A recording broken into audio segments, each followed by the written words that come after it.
साथियों नमस्कार। कैसे हैं आप सब लोग। साथियों, प्रिवेंशन ऑफ करप्शन एक्ट के सेक्शन 7 और सेक्शन 13 में डी को लेकर मैं एक इम्पॉर्टेंट अपडेट आज डिस्कस करने वाला हूं, क्योंकि Neeraj Dutt versus state of NCT का जब निर्णय आया था जो कि 15 दिसंबर 2022 का था, उसमें कई पॉइंट्स को जो है डिस्कस किया गया और कोर्ट ने अंतोगत्वा ये हेल्ड किया कि यह ज़रूरी नहीं है कि डिमांड या एक्सेप्टेंस की डायरेक्ट एविडेंस फाइल पर हो। अगर सर्कमस्टेंशियल एविडेंस फाइल पर है और उन्हें खंडित नहीं किया गया है तो कोर्ट उस सिनेरियो में एडवर्स प्रिजम्पशन ड्रॉ कर सकता है। तो साथियों, इसको लेके काफ़ी विरोधाभास था। प्रोसिक्यूशन का मानना ये था कि हम लोग अब कभी नहीं हार सकते और डिफेंस का मानना था कि हमारा अब क्या होगा। फाइनली इस कंट्रोवर्सी को आउट किया ऑनरेबल सुप्रीम कोर्ट ने again Neeraj Dutt versus state of NCT. वो जजमेंट था 17 मार्च 2023 का और उसके बाद 23/3/2023 को फिर एक जजमेंट आया ऑनरेबल सुप्रीम कोर्ट का, और दोनों ही जजमेंट में ये स्पेसिफिक किया गया कि बी जयराज और पी सत्यनारायण मूर्ति में जो निर्णय थे वो निर्णय बिल्कुल वैलिड थे। अगर परिवादी सपोर्ट नहीं करता है और किसी भी रूप में कोई भी फाउंडेशनल फैक्ट्स रिकॉर्ड पे स्टैब्लिश नहीं होते हैं तो किसी भी रूप में अक्यूज को जो है कन्विक्ट नहीं किया जा सकता। और इसके अलावा ये भी स्पष्ट किया गया कि हर डिमांड जो है एंटी करप्शन के तहत जो सेक्शन 7 में डिमांड को स्पेसिफिक किया गया है वो डिमांड नहीं है। अगर मियाँ डिमांड है और कोई भी स्पेसिफिकेशन नहीं है और इसके अलावा डिमांड का जो इंटरवल्स है वो भी स्पेसिफिक नहीं है तो इस सिनेरियो में किसी भी रूप में अक्यूज को प्रोसिक्यूट या दोषसिद्ध नहीं किया जा सकता है। तो साथियों, जब एक निर्णय 23/3/2023 का ऑनरेबल सुप्रीम कोर्ट का आया था, उसी दिन माननीय सुप्रीम कोर्ट का एक निर्णय और भी आया था जिसमें यह स्पेसिफिक किया गया कि अगर प्रोसिक्यूशन सेक्शन 7 को साबित नहीं कर पाता है तो अक्यूज को किसी भी रूप में धारा 13(1)D prevention of corruption act के तहत दोषसिद्ध नहीं कर सकते। तो साथियों, हुआ ना कितना बड़ा फ़ायदा कि तीर एक और शिकार दो। भाई, आप लोग एम्फेसाइज कर रहे हो 13(1)D पे, आपको करना ही नहीं है, आपको सिर्फ और सिर्फ जोर देना है सेक्शन 7 पे। और सेक्शन 7 का जो बेसिक इंटीग्रल पार्ट है वो है डिमांड। अगर डिमांड डिसअप्रूव हो गई, डिमांड को प्रोसिक्यूशन जो है स्टैब्लिश नहीं कर पाया और आपने उसमें डाउट क्रिएट कर दिया, चाहे स्पेक्ट्रोस्कोपी एग्जामिनेशन में हो, चाहे ऑडियोमेट्री में हो, या अदर पर्सपेक्टिव में हो, तो उसका भरपूर फायदा जो है आपको मिल जाएगा। साथियों, इस बात को पूरा पर समझाने के लिए मैंने आज का एक पीपीटी जो है तैयार किया ताकि आप लोगों को जो है मैं इजीली अपनी बात जो है कन्वे कर सकूं। साथियों, एक कॉपी और एक पेन लेके बैठिए, जो कुछ भी कंसेप्चुअली हम डिस्कस करेंगे उसको नोट डाउन कीजिए ताकि आप अगर भविष्य में ऐसी ही समस्या से गुजर रहे हैं तो ये वीडियो आपके लिए काफ़ी हेल्पफुल हो सकता है। तो साथियों, शुरू करता हूँ आज का प्रेजेंटेशन। तो साथियों, जैसा कि आप देख रहे हैं, मैंने एक बात जो है लिखी है, complainant did not support the prosecution. ये सबसे इंपॉर्टेंट बात है और महत्वपूर्ण बात क्या है कि परिवादी आया नहीं, या वो ऑस्टर हो गया, या वो क्रॉस में जो है सपोर्ट नहीं कर रहा है प्रोसिक्यूशन को, तो उसका भरपूर फ़ायदा जो है डिफेंस को मिलेगा ही मिलेगा। ये कुछ लोग भ्रांतियाँ फैलाते हैं कि अगर आपके विरुद्ध एविडेंस है then you will be convicted and the prosecution will stand. देखो, एविडेंस एक्ट का हम प्रीव्यू देखते हैं तो दो तरह की एविडेंस वहाँ पर मिलेगी, एक तो है डायरेक्ट और दूसरी है इनडायरेक्ट। जो इनडायरेक्ट एविडेंस है they are weak piece of evidence, वहाँ पर प्रोसिक्यूशन को बहुत दम लगाना पड़ता है, इवन मोटिव क्या था और उन सर्कमस्टेंसेस को प्रूव करना पड़ता है जिसके तहत ये कह सके कि आपके खिलाफ इन्फरेंस ड्रॉ किया जा सकता है। In circumstantial case the prosecution has to prove the case beyond reasonable doubt and apart from that उनको चेन से चेन जो है कनेक्ट करना है। अगर वो चेन कनेक्ट नहीं हो पाती है तो उसका भरपूर फायदा जो है आपको मिल जाएगा। और अगर डायरेक्ट एविडेंस भी है और वो सर्कमस्टेंशियल एविडेंस के विरोधाभास में आ गई तो अगेन जो है प्रोसिक्यूशन जो है वो क्रैक हो जाता है। तो कुल मिला के बेसिक थ्योरी क्या है कि अगर एविडेंस के परस्पेक्टिव में हम प्रोसीजर लैब्स जो है क्रिएट कर दें तो उसका भरपूर फायदा जो है डिफेंस को मिल जाएगा। और साथियों, एक बात जो है आपको समझनी होगी कि प्रोसिक्यूशन अपना पुरजोर प्रयास करता है। वो क्या बोलता है कि साहब रिपोर्ट फाइल पर है, वो कहता है साहब वेरिफिकेशन फाइल पर है, रिकॉर्डिंग्स फाइल पर है, हमारा प्री ट्रैप मेमो फाइल पे है, हमारा पोस्ट ट्रैप मेमो जो है फाइल पे है, it is sufficient to draw the presumption. ऐसा नहीं होता भाई, आपको ये प्रूव करना है कि जो भी थ्योरी आप रिपोर्ट में लेके चल रहे हो इट इज़ जेन्युइन। दूसरी बात, रिपोर्ट से पहले कभी भी परिवादी जो है आपसे नहीं मिला, जबकि मैंने कई बार आप लोगों से कहा है कि आप हमेशा ही आरटीआई का उपयोग करो या सेक्शन 91 सीआरपीसी का उपयोग करो। कोर्ट से कहो कि जो कंसर्न परिवादी है या एसीबी की टीम है उनकी कॉल लोकेशन और उनका सीडीआर जो है मंगवाया जाए। तो उसका फ़ायदा क्या मिलेगा भाई, अगर उनकी कॉल लोकेशन मैच कर रही है या उनका सीडीआर जो है मैच कर रहा है तो इसका मतलब जो कंसर्न रिपोर्ट है उसको मैनिपुलेट किया गया, तो उसका फ़ायदा मिल जाएगा मेरे भाई आपको। आप प्रयास नहीं करते हो, दिक्कत ये है बहुत बड़ी। प्रयास करो, लिखते रहो, और अगर हाई कोर्ट सुप्रीम कोर्ट जाना पड़ेगा मीन्स जाना पड़ेगा, दूसरा ऑप्शन नहीं है अपने पास में। दूसरी इंपॉर्टेंट बात यह है कि deposition about demand of illegal gratification, ये सबसे इंपॉर्टेंट है। हालांकि अब ये वर्ड जो है चेंज हो गया है with the undue advantage, but important बात क्या है कि डिपोजिशन फाइल पे क्या आ रहे हैं। अगर उस पर विरोधाभास है और कंपोनेंट जो है सपोर्ट नहीं कर रहा है तो उसका भरपूर फायदा जो है आपको मिल जाएगा। फर्स्ट डिमांड कब की गई ये आपको स्पेसिफिकली पूछना है, उसके बाद कांस्टेंट डिमांड कब कब की गई ये आपको पूछना है, और आपने रिपोर्ट कब करी ये आपको पूछना है। अगर रिपोर्ट में डिले है और कांस्टेंट डिमांड जो है अकर नहीं हो रही है, और अगर अकरेंस है तो why he fail to loss the report. और तीसरी इंपॉर्टेंट बात, फर्स्ट डिमांड के संबंध में उसने क्या एविडेंस पेश करी। अगर ये इंस्टेंस मिसिंग है तो वहाँ पर जो Neeraj Dutt versus state of NCT का निर्णय है जो कि 17 मार्च 2023 का, उसका भरपूर फायदा जो है आपको आपके केस में मिल जाएगा।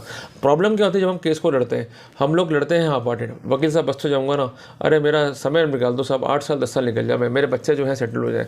अरे बात को समझो, प्रोसिक्यूशन के पास कोई मजबूत साक्ष्य नहीं होती है। जो कुछ भी साक्ष्य है उस पर स्टैंड करने के लिए उनको वो एविडेंस देनी होगी जिससे वो केस को जो है क्रैक आउट कर सकें। अगर उनके पास जो है कोई भरपूर साक्ष्य नहीं है जो कि एडमिसिबल इनटू एविडेंस हो, तो उस सिनेरियो में इसका फायदा जो है आपको मिलेगा ही मिलेगा। हालांकि ये बात जो है हमें समझनी होगी कि जो भी एविडेंसेस फाइल पर हैं उस पर्सपेक्टिव में एक प्रॉपर डिपोजिशन, एक प्रॉपर सपोर्ट फाइल पर होना चाहिए। अगर सपोर्ट नहीं है तो भी केस हिल गया, और डिपोजिशन है पर उसमें विरोधाभास है तो उसका फायदा मिल जाएगा। तो आप कोशिश ये करो कि इस चीज़ों पर विशेष काम करो। आप परिवादी की 161 की बयान पढ़ो, 164 की बयान पढ़ो, उनकी फ़र्दों को पढ़ो, और कब कब वो इवेंट्स हुए उनको पढ़ो, उस पर क्वेश्चंस निकालो, तब उसका फ़ायदा मिलेगा। अदरवाइज़ कोई फ़ायदा आपको नहीं मिलने वाला। साथियों, इसके अलावा आपको एक बात समझनी होगी कि अक्यूज को जो है कन्विक्ट नहीं कर सकते हैं अगर फाउंडेशनल फैक्ट्स रिकॉर्ड पे नहीं है। तो सबसे इंपॉर्टेंट बात यही है, foundational facts should be on the record, if they are not on the record the accused could not be convicted. Clear हो गया आप सबको? चलिए, अब सबसे इंपॉर्टेंट बात यह है कि फाउंडेशनल फैक्ट्स क्या होते हैं। साथियों, जब हम कोई मकान बनाते हैं तो सबसे पहले हम नींव बनाते हैं। नींवों को अगर प्रॉपर नहीं भरा गया तो मकान भी कमज़ोर हो जाएगा। तो ऐसे ही फाउंडेशनल फैक्ट्स होते हैं। फाउंडेशनल फैक्ट्स में 2 फैक्ट्स इंपॉर्टेंट है, डिमांड और एक्सेप्टेंस। डिमांड को लेकर प्रोसिक्यूशन या तो कोई ना कोई विटनेस, जिसको हम कहेंगे शैडो विटनेस या छाया विटनेस, को जो है प्रोड्यूस करता है, या इसके अलावा ऑडियो रिकॉर्डिंग जो है पेश की जाती है। बट सबसे महत्वपूर्ण बात यह है कि उस ऑडियो रिकॉर्डिंग में कोई छेड़खानी है या नहीं है, जिसके लिए राम सिंह बनाम राम सिंह की जो बेसिक गाइडलाइंस है उसको जो है फॉलोअप करना होता है, उस बारे में भी कोई स्थितियाँ रिकॉर्ड पर नहीं होती है। इसका भी आपको फ़ायदा मिल सकता है। तो आप अर्ज करोगे तो ही तो फ़ायदा मिलेगा। भाई देखो, सारा खेल है क्वेश्चन को पूछने का। अब एक क्वेश्चन को जो है फ्रेम कर लिया गया, सबसे पहला होमवर्क तो यही है, और फ्रेम करने के साथ साथ उसको टेक्निक से पूछना है। भाई गवाह कहाँ घूम रहा है उसके लाइट में जो है इसको घूमना है लेके, तो उसका फ़ायदा जो है निश्चित तौर पर आपको मिलेगा ही मिलेगा। साथियों, इसके अलावा मैंने आपको एक बात बताई थी अभी कि नीरज दत्त का जो बेसिक लॉ बन चुका है और उसमें सेटल्ड कर दिया गया है कि डिमांड जो है वो प्रूव करनी पड़ेगी प्रोसिक्यूशन को, या तो डायरेक्ट एविडेंस है या सर्कमस्टेंशियल एविडेंस है। अगर डिमांड नहीं है तो इस सिनेरियो में किसी भी रूप में अक्यूज को प्रोसिक्यूट या कन्विक्ट नहीं किया जा सकता। The supreme court says that the demand is required to be proved by the prosecution beyond the reasonable doubt. और अगर वो डिमांड प्रूव नहीं कर पाते हैं तो उसका भरपूर फायदा जो है अक्यूज को मिलेगा ही मिलेगा। और साथियों, सबसे इंपॉर्टेंट व्यू जो कोर्ट ने लिखा अपने फैसले के अंदर कि एलिगेशन ऑफ डिमांड जो है उसके बगैर can not be set to be proved. अगर वो चीज़ें प्रूव नहीं हो रही है तो इसको भी प्रूव नहीं मान सकते। और सबसे इंपॉर्टेंट बात यह है कि अक्यूज्ड को जो है सेक्शन 7 में अगर कन्विक्ट नहीं किया गया है तो किसी भी रूप में इसको 13 मंडी में कन्विक्ट नहीं कर सकते। साथियों, जो ये निर्णय है इसमें फैक्ट्स क्या था कि 2 लोग थे, एक था पब्लिक सर्वेंट, दूसरा प्राइवेट व्यक्ति, और दोनों को ही सेक्शन 7 13 मंडी में जो है कन्विक्ट कर दिया। मजे की बात क्या थी, कोर्ट ने लिखा फैसला अपने कि सेक्शन 12 का 4 लगाया नहीं गया यहाँ पर।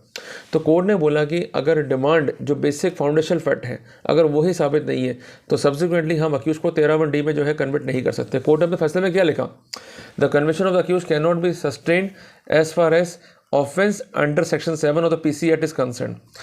As the offense under section 7 of the PC Act is not proved, obviously the offense under section 13(1)(d) of the PC Act is also not proved.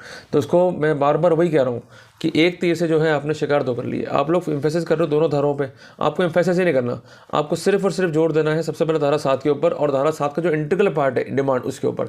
अगर डिमांड आपने डिस्प्रूव कर दिया और सेक्शन 7 को आपने हिट कर दिया तो 13 मंडी अपने आप ही हट जाएगा। क्योंकि इनकी बेसिस क्या है, सबसे पहले प्रोसिक्यूशन को ये प्रूव करना है कि आप पब्लिक सर्वेंट हो। अगर पब्लिक सर्वेंट नहीं हो तो वहीं फ़ायदा मिल गया। दूसरी बात, मैंने आपको हमेशा कहा कि कॉन्ट्रेक्चुअल लेबर जो है पब्लिक सर्वेंट नहीं है, तो इस बारे में विशेष जो है आप ध्यान रखो। दूसरी इंपॉर्टेंट, मतलब इसी में अपन करेक्ट कर रहे हैं कि उनको ये प्रूव करना है कि आपके पास कोई ऑफिशियल फंक्शन था और कोई वर्क पेंडिंग था, जिसको रहते हुए आपने लगातार जो है हैरेस किया कंसर्न अक्यूज को, और हैरेस करते हुए आपने इलीगल ग्रेटिफिकेशन या अनड्यू एडवांटेज या ब्राइब की जो है डिमांड करी। लगातार आपने परिवादी को हैरेस किया, जिसके बाद परिवादी ने कंप्लेंट करी जो जेन्युइन थी, और उसमें कोई मैनिपुलेशन नहीं था, उसमें वेरिफिकेशन हुआ, प्री ट्रैप हुआ, पोस्ट ट्रैप हुआ, and ultimately you are found to be positive in each and every step. और अल्टीमेटली जब रिकवरी हुआ तो आपका फिनोप्थेलिन टेस्ट या एंथोसिन टेस्ट जो है वो पॉजिटिव पाया गया, तब जाके ये चीज़ें लागू होती है, अदरवाइज से लागू नहीं होगी। मैं बार बार कह रहा हूँ, अपने को हिट आउट करना है, जज को कन्विंस करना पड़ेगा। अपन बहस नहीं करेंगे, प्रॉपर आर्गूमेंट्स नहीं करेंगे, अपन एनेक्सर्स नहीं करेंगे डॉक्यूमेंट्स को, और अपन हाईलाइट नहीं करेंगे महत्वपूर्ण पैराग्राफ्स को, तो उसका फायदा कभी भी आपको नहीं मिलेगा। आपको कन्विंस करना है, गले में उतारनी पड़ेगी बात कि ये पॉइंट है और इस तरह से वर्कआउट करना पड़ेगा। साथियों, इसके साथ साथ एक बात जो है आपको नोट करनी है कि अगर कोई व्यक्ति प्राइवेट पर्सन है तो उसे सेक्शन 7 13D या 13(2) PCAT में ना तो कन्विट कर सकते हैं, ना ही प्रोसिक्यूट कर सकते हैं। तो ये जानकारी महत्वपूर्ण है।